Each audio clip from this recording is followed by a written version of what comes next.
Soyez les bienvenus si vous nous rejoignez dans PP News. Sans plus tarder, démarrons l'actualité avec la rubrique des consommateurs.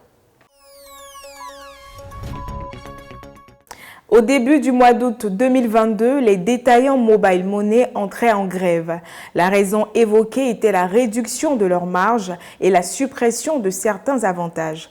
À la suite de cette grève, les détaillants vont imposer 100 francs CFA comme frais additionnels. Par contre, ces frais dits de prestation ne font pas l'unanimité chez les consommateurs, ces derniers se disant victimes d'un bras de fer entre partenaires.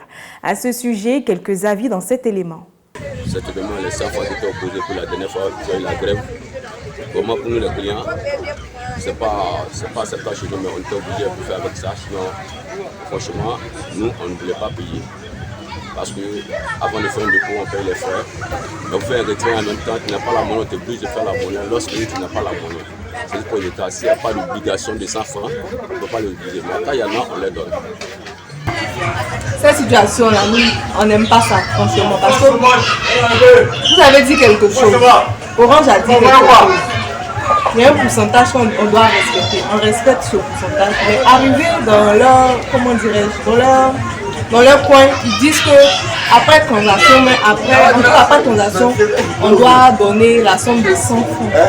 Jusqu'à présent, moi, je n'arrive pas à faire ici à Yopougon. Je vais au plateau pour aller faire mes repas. Au plateau où je vais, on me demande rien. Donc c'est un peu mon point de vue. Je n'apprécie pas cette situation. Vu que ça m'énerve même. Il y a un point que moi je voudrais souligner. Si ça n'arrange pas ces personnes-là, qu'ils arrêtent complètement. Parce qu'il n'y a pas que les transactions. Il y a, comment on dit même, les appels. Ils peuvent faire uniquement que les appels au lieu de faire les transactions aussi. Parce que nous, ça ne nous arrange pas. Quelle est la profession de Michel Sey? C'est à cette question qu'il faudra répondre à la fin du journal pour gagner une recharge de 5 000 francs CFA. Pour revenir à l'actualité, nous avons eu l'opportunité de visiter un atelier de couture et non des moindres, le Walcano Couture. C'est toute une histoire de reconversion professionnelle.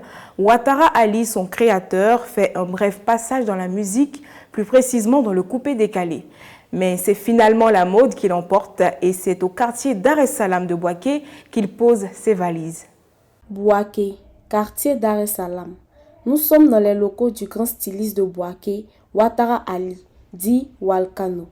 Aujourd'hui, à notre micro, il nous donne quelques aperçus sur son domaine. Comment est né Walcano Couture? Déjà, moi, à la base, même vous qui êtes en face de moi, peut m'inspirer. Voilà. Mon inspiration vient de chaque objet et chaque chose que je vois en face ou autour de moi. Voilà, ça m'inspire. C'est comme ça, l'idée vient à chaque fois. Je peux créer à chaque moment. Passé d'artiste musicien du coupé-décalé à la couture, ses voyages à travers l'Afrique n'ont pas été vains. Car aujourd'hui, il est un grand styliste avec sa propre marque de vêtements. À l'époque, vu la situation sociopolitique, j'ai continué l'aventure jusqu'au Congo-Brazzaville, le pays de la sape. Et là-bas, je me suis plus expérimenté dans le domaine de la couture. Bon, ici à Walcano Couture, il y a deux sortes de prix. Vous pouvez avoir une chemise Walcano Couture simple, voilà, manche courte à 5 000, manche longue à 10 000, voilà. Walcano, un jeune talentueux et inspirant pour la jeunesse ivoirienne. À présent, en exclusivité, nous allons suivre l'interview de Michel Sey, une créatrice de mode ivoirienne. Son style, caractérisé par une nouvelle définition du chic et du tendance masculin, s'est étendu depuis quelques années à la gente féminine. Elle répond aux questions d'André Léonie. Ah oui, écoutez, déjà je suis dans la mode depuis aujourd'hui 8 ans. Ça fait depuis 2014 que la première étiquette est née. Donc, moi, ce que j'ai étudié en réalité dans la mode, c'est la mode masculine. Et au fil du temps, on se perfectionne, je dirais comme ça. Et j'ai commencé à ressentir un besoin de m'essayer dans les vêtements féminins. Et ça fait aujourd'hui 2 ans que j'ai commencé à les faire. Ce qui différencie mes collections les unes des autres, c'est réellement l'inspiration dans laquelle je me trouve au moment de penser, de créer une collection. Donc c'est vraiment mon environnement au moment de commencer la collection.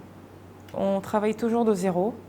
Ce que ça veut dire, c'est je m'inspire de tout. Je m'inspire de la nature. Ça peut être un film, ça peut être une chanson, ça peut être la nature, l'environnement, comme j'aime le dire. Et puis, on a ici en Côte d'Ivoire, parce que maintenant nous avons une base locale, donc la production se fait partiellement à l'extérieur, mais en grande majorité aujourd'hui localement. Merci Michel de nous avoir accordé cette interview que vous pouvez retrouver en intégralité sur Instagram. Ainsi s'achève le point de l'actualité. À très bientôt.